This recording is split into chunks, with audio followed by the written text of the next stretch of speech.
कोण दिली मला? मी. तू दिली? तुम्ही नाही बघ. प्लीज मावशीकडे जाऊन द्या ना, जाऊन द्या ना 2 दिवस.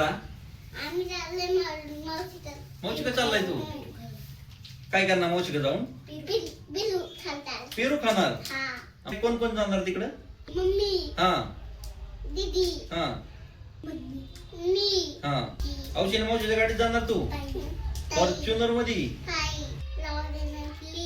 नको ना, मला करमत नाही तुम्ही गेला की. 2 दिवस. 2 दिवस. नको ना, 2 दिवस ना. मला करमत नाही तुम्ही गेला की. 2 दिवस जाऊ दे ना. 2 दिवस? हा. अयो, मग मला करमन का 2 दिवस? हा. तुम्ही टेंटवाले द्या. कुठे कॅडबरी? काय माझे आता ते. तुम्ही मला आणले? बर बर. आम्ही आणले. मग मला फोन करता का तिकडे गेला? हा. व्हिडिओ कॉल हा. कर सांग, लवकर ये सांग. हा. मला खावान सांग तिकडून. हा. आण सांग. लॉलीपॉप. लॉलीपॉप? पिलू. पेरू आणणार? अंजीर. अंजीर पण आणणार? आणि तू काय आणणार? हरभरा. हरभरा? मी हरभरा पण आणणार. तू हरभरा पण आणणार? बर बर, लवकर या मग. हा, ये. सुट्टी मिळाली.